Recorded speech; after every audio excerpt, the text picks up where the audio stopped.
tulisannya, bagaimana mau ditulis? Jadi adanya gelombang di EKG itu karena aktivitas listrik.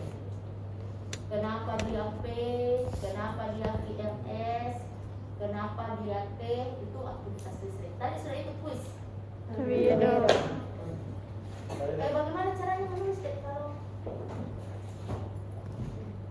Kan ada gelombang karena apa tadi? Menyebabkan adanya gelombang pada EKG. Aktivitas listrik itu.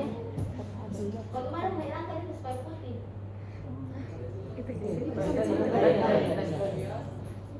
Sapinya ya, di atas.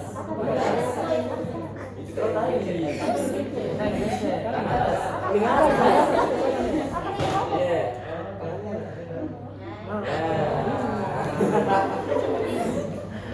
Masih baru. Di EKG itu kan ada begini.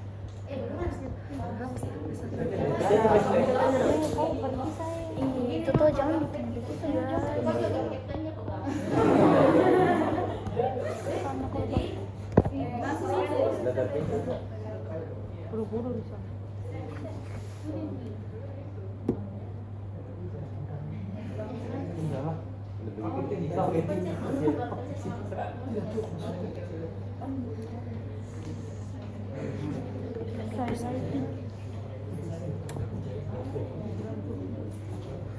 Nah, jadi ada P, IRS, P, kemudian P. Bagus itu. Bisa kan bisa. Sabar-sabar. IRS dan seterusnya. Jadi ini terjadi karena aktivitas listrik seperti tadi disebutkan bahwa ini ilmu tentang aktivitas listrik. Jadi dari sel ke sel itu, misalnya begini, ada bentuknya begini. Depolarisasi atau kontraksinya sel, kemudian istirahatnya sel, itu karena perbedaan muatan listrik. Jadi ada namanya aksi potensial, di mana aksi potensialnya sel otot beda dengan aksi potensialnya pacemaker. Jadi kalau sel otot yang penyebabnya, yang kontraksi. Kalau sel pacemaker ya S anodnya. Ada lagi namanya kontraktif sel, misalnya bundle of His, itu lain juga aksi potensialnya. Jadi kalau ada soal aksi potensialnya gambarnya begini, ini adalah aksi potensial sel otot atau sel konduksi. Sedangkan aksi potensialnya pacemaker malah begini. Beda. Ya? Nah, baik. Kenapa sampai depolarisasi? Itu karena ada perubahan muatan listrik. Kalau sedang istirahat, sel itu di dalamnya negatif, ya? Negatif. Makanya di sini dia minus.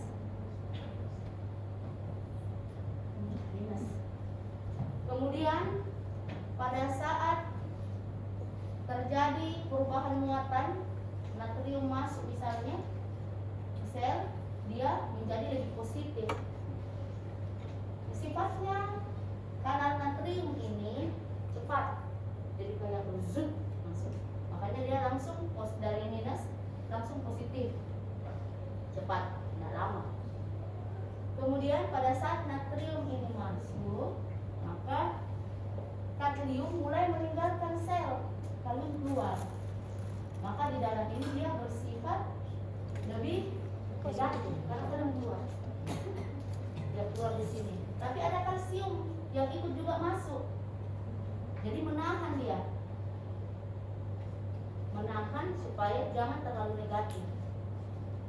Kemudian kalium keluar. Jadi aman negatif.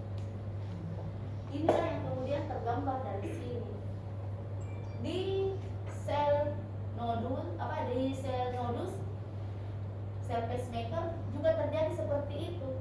Maka kalau dia kontraksi, maka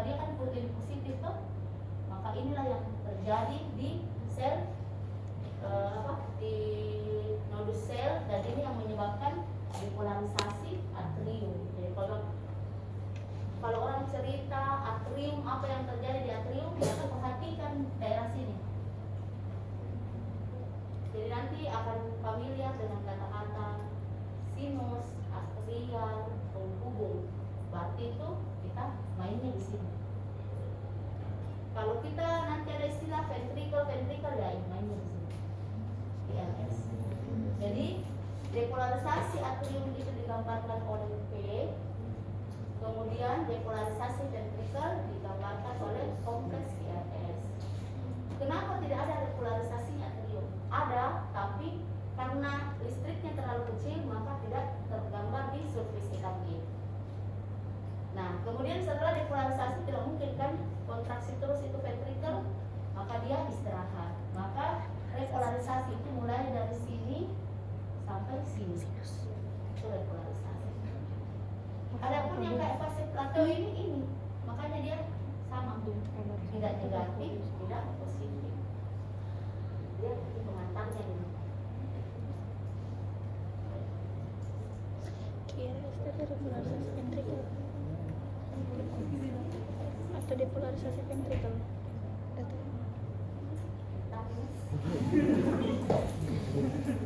Sekarang itu listriknya.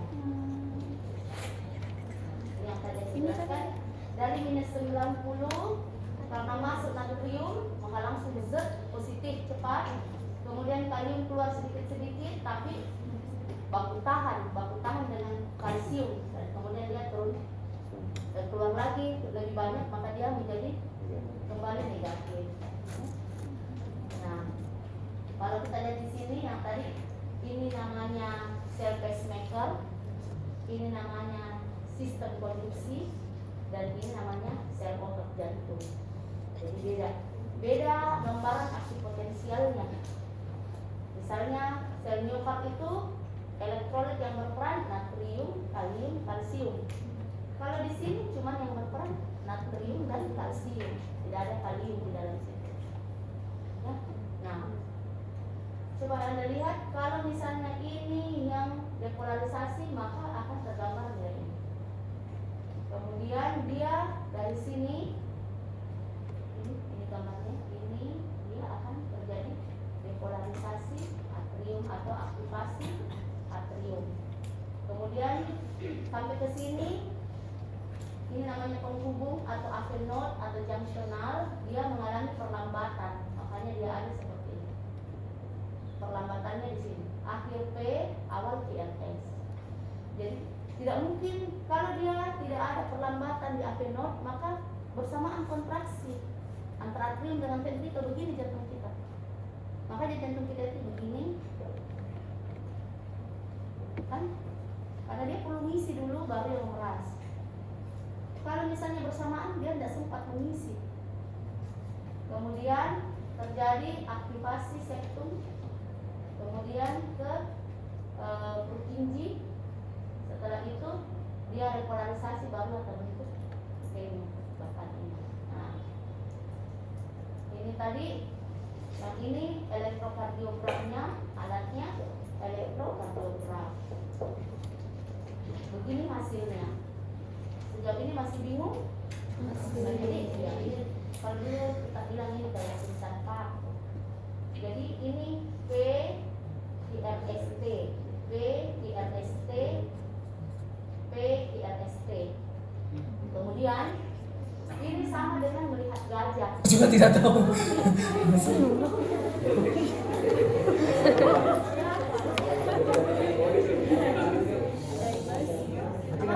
Biasa mungkin dokter ada yang dari basi nih, dari basi.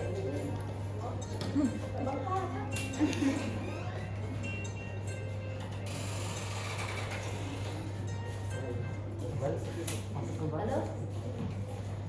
Halo? Waalaikumsalam. Titip di lantai 2 nak.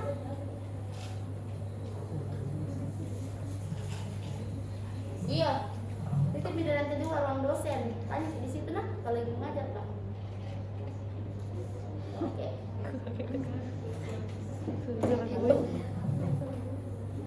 Jadi sama dengan melihat gajah, sama-sama kita lihat gajah, tapi yang di depannya gajah itu dia bilang, ih gajah itu begini nih.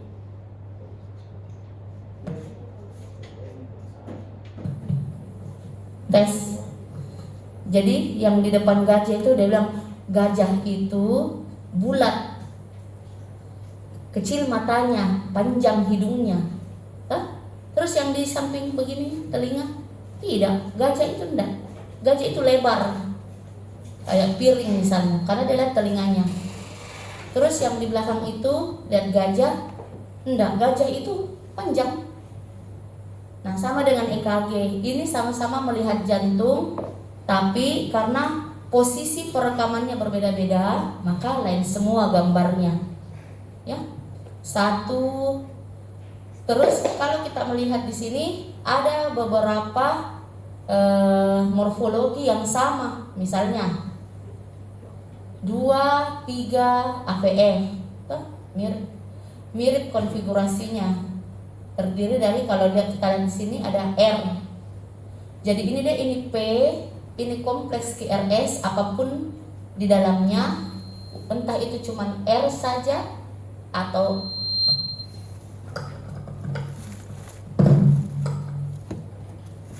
ke dalam, sehingga darah yang mau lewat tentu terhalangi, mengecil, maka itu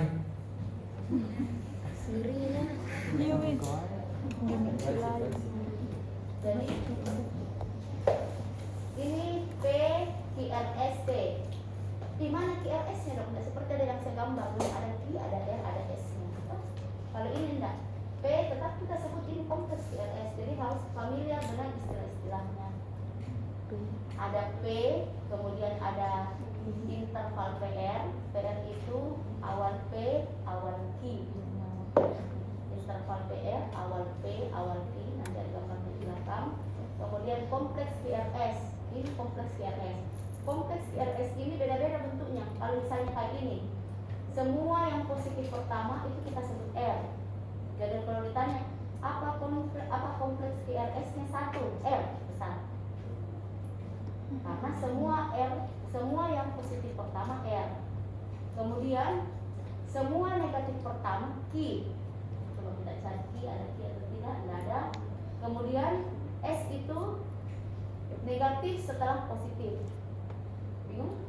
Jadi kalau ini R, ini R, ini R, ini kecil Q-nya, ini RS karena ada naik ke atas sedikit, baru ada yang turun. Ini R kecil, S besar, R kecil, S besar, R, S. Jadi R besar, S besar. Ini R, ini R, ini R. Di sini, ya, sabar. Makanya itu mengajar EKG saya juga harus sabar. Jadi EKG ini ada 12 yang harus kita perhatikan leadnya. 1, 2, 3, 4, 5, 6, 7, 8, 9, 10, 11, 12. Sama dengan yang tadi saya bilang, ini sama kita, sama-sama lihat jantung. Tapi ada yang lihat dari bawah, lihat dari bawah itu 2, 3 AVF. Ada yang lihat dari samping, 1 AVL. Dan ada yang lihat dari depan. Jadi misalnya ini jantung, 1 AVL lihat dari sininya. Terus yang 2, 3 AVL dari sininya, dari bawah. Kemudian V1 sampai V6 lihat dari depannya.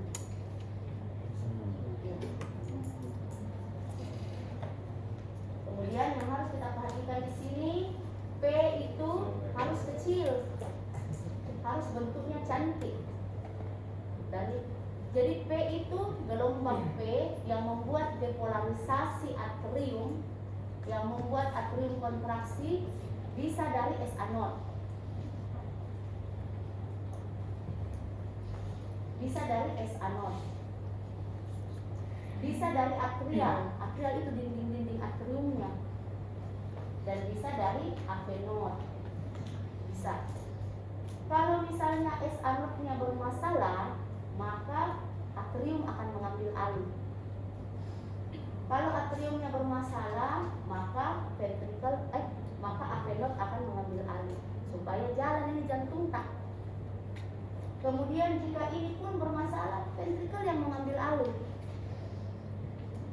Bahkan kita mati sekalipun masih ada listriknya jantung kita. Saking amanahnya ini, dia akan itu beat till death, berdenyut sampai habis. Makanya jantung itu ada namanya PEA, pulseless electrical activity. Tidak ada yang kasihan gerakannya, tapi masih ada listriknya. Paham? Nah, jadi saya ulang, gelombang P atau depolarisasi atrium bisa dari SA node, bisa dari atrial, bisa dari AP node. Yang normalnya tentu yang gardu utamanya SA node. Kalau gardu utamanya yang bunyi, maka dia 60 sampai 100 kali per menit. Itu cocok. Kita butuhnya segitu untuk mengeluarkan cardiac output 4 sampai 8 liter per menit. Itu. Kemudian atrial AP node ini cuman berdenyut 40 sampai 60, tidak cukup buat kita. Makanya kalau ini sakit kemudian diambil alih AP node, pasiennya pingsan-pingsan. Karena tidak cukup. Kemudian apalagi kalau ventrikel paling cepat dia berdenyut 20 sampai 40 kali per menit. Lebih mati lagi orang. Tadi kejam dulu baru metal. Itu konsekuensinya. Jadi gelombang P itu bentuknya setengah-tengah lingkaran, tinggi maupun lebarnya tidak lebih dari 2,5 kotak. Kemudian diikuti oleh kompleks TRS dan kemudian diikuti oleh gelombang T, baru mulai lagi dari atas dan begitu seterusnya. Karena jantung kita memang begitu. Bunyi dulu SA node, kasih listrik, baru depolarisasi atrium, baru singgah di AP node, bentar sekitar 0,20 detik, 0,12 sampai 0,20 detik dia singgah di situ, baru mulai kontraksi ventrikel. Makanya pasti ada P, kemudian PR-nya jangan terlalu panjang karena cuma 0,20, dan kemudian kontraksi ventrikelnya baru mulai lagi dari atas. Bisa paham ya? Nah, gitu. Jadi ada P, TRST, P-nya dari SA node. Kemudian TRS itu harus sempit. Kenapa? Karena dia lewati kabel listriknya. Dia melewati kabel listriknya ini, makanya sempit. Kenapa itu? Kalau misalnya dari SA node, atrial, AP node, walaupun dia dari atrial, walaupun dia dari AP node, dia pasti TRS-nya sempit. Kenapa? Karena dia bermasalah di daerah sini. Begitu dia masuk di AP node, dia lewati kabelnya sendiri, maka sempit. Beda kalau dari ventrikel, dia lebar-lebar karena bukan aliran, bukan kabelnya, bukan jalur konduksinya. Kalau dia bukan jalur konduksinya, maka listrik itu pindah dari sel ke sel. Akibatnya lambat, maka TRS-nya lebar-lebar. Kalau dia lewati jalurnya sendiri, maka dia TRS-nya sempit. Untuk membuat depolarisasi ventrikel atau membuat ventrikel ini bergerak, dia cuma butuh 0,06 sampai 0,08 detik. Jadi TRS-nya tidak boleh lebih dari 2-3 kotak. Satu kotak kecil ini 0,04. Ya. Kemudian gelombang T itu repolarisasi ventrikelnya. Nah, kalau Anda lihat lagi di sini V1, V2, V3, V4, V5, V6, R, S, ini R, ini S. Maka semakin ke dari V1 semakin ke V6, maka R-nya semakin tinggi, tapi S-nya semakin hilang. Jadi kalau ada R tinggi di V1 harus bunyi alarm, tak kenapa ya? Karena normalnya tidak begitu. Itu sekilas tentang EKG yang normal, baik. Nah, sekarang pertanyaannya, kita ini belajar EKG buat apa kah? Kenapa mesti baca EKG itu? Kemudian yang kedua, bagaimana membaca EKG ini soalnya. Kemudian kalau sudah dibaca, bagaimana interpretasinya? Dan kemudian bagaimana menghubungkan ini bacaan tak dengan pasien tak? Buat apa kita baca? Karena kita selalu bilang, we treat the patient, not the paper. Oke. Nah, jadi EKG itu tidak semua penyakit yang ada di SKDI 41 topik ada gambaran EKG-nya, tidak semua. Paham ya? Tidak semua. Ada diagnosis yang kalau tidak ada EKG-nya tidak tegak itu diagnosis. Misalnya aritmia, kita mau bilang atrial flutter, atrial fibrilasi, ventricle tachycardia, tidak bisa diraba, tidak bisa. Harus lihat EKG-nya. Orang mau bilang mitral stenosis, ada keluhannya, kemudian pemeriksaan fisiknya, ada murmur misalnya. Kita mau bilang mitral stenosis ini orang, dari EKG tidak bisa.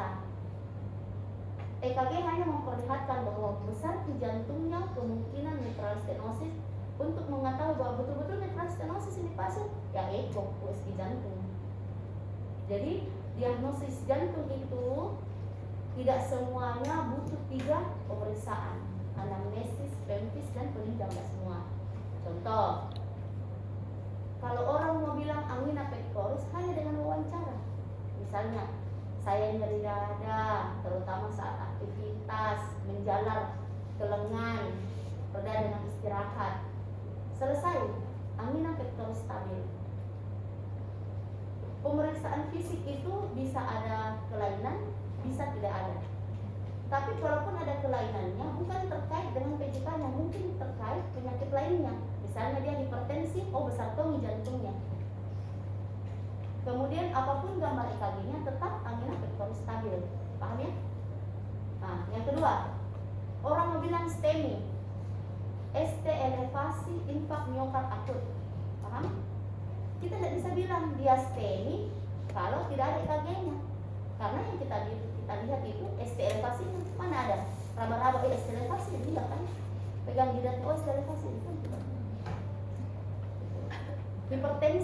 Hipertensi itu apapun keluhannya, tapi kalau tidak ada tanda vital, tidak tinggi tensinya, tidak bisa dibilang hipertensi, gitu ya. Paham? Jadi tidak semua penyakit jantung itu butuh pemeriksaan fisik. Kalian tersiksa ya dari sini.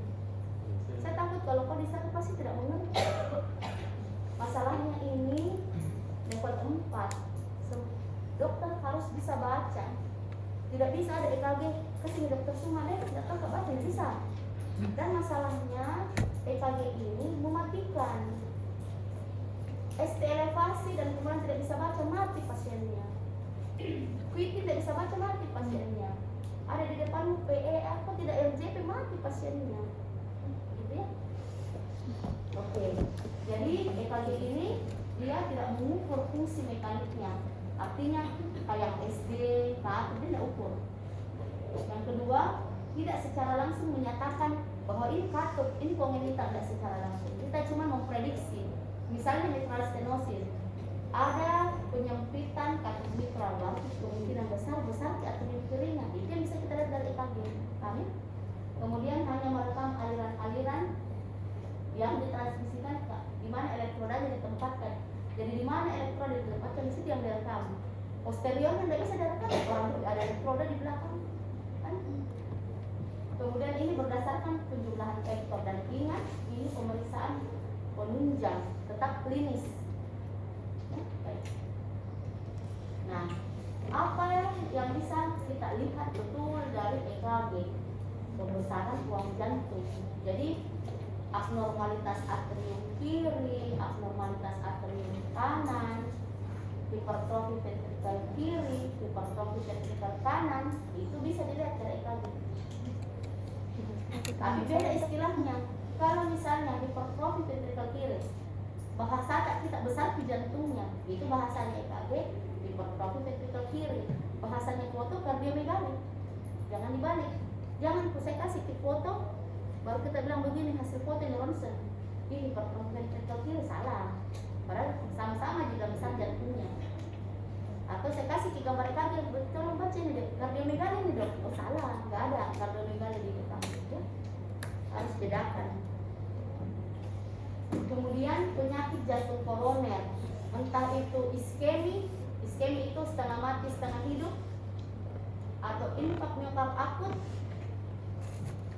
dia nekrosis akut, atau infak miokard plana, bisa kita lihat dari EKG. Kemudian aritmia ini yang paling jelimet, karena aritmia bisa gangguan pembentukan, bisa gangguan penghantaran. Ya, nanti kita bahas satu-satu. Kemudian gangguan elektrolit, ada obat-obat yang bisa kita lihat efeknya di EKG.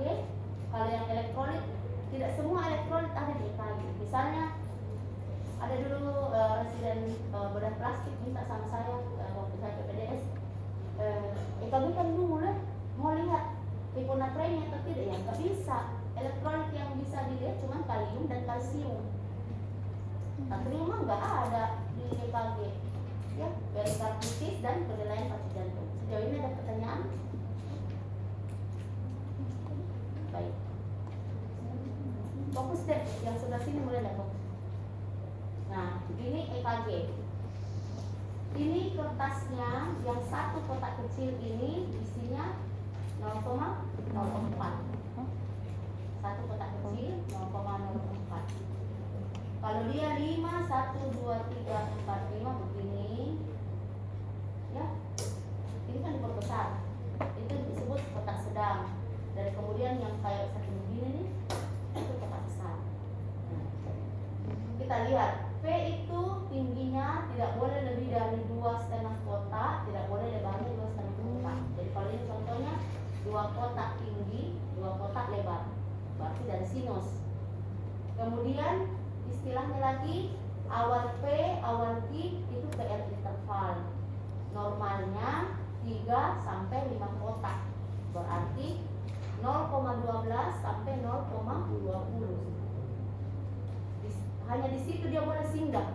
Hanya segitu. Dan kemudian kompleks PRS ini 2 sampai 3 kotak. Ada juga yang bilang 0,06 sampai 0,10. Jadi 2,5 kotak batasnya.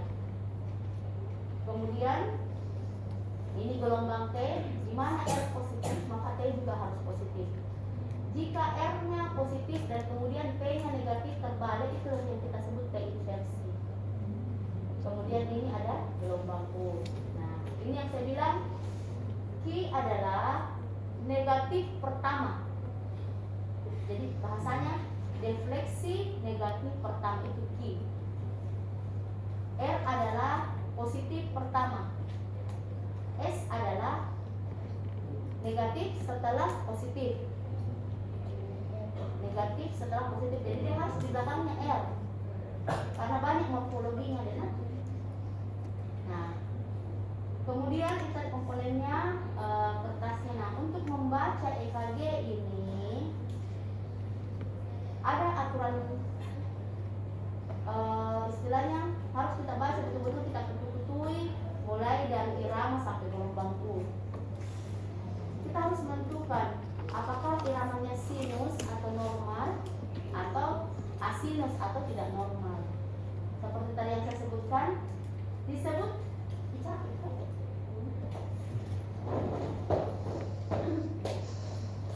disebut sinus kalau dia dari S anod, kemudian dia ada polarisasi atrium, kemudian dia singgah di apenod, kemudian dia kontraksi ventrikel, kemudian dia istirahat, memulai lagi dari atas. Itulah irama sinus. Jadi ada P diikuti oleh PRST, kemudian karena dia dari S anod, maka rate-nya 60 sampai 100 kali per menit. Itu yang normalnya. Kapan dia tidak seperti itu, maka dia asinus. Ya, jadi PRST terus balik lagi PRST, jadi dia regular tuh, jadi kayaknya regular.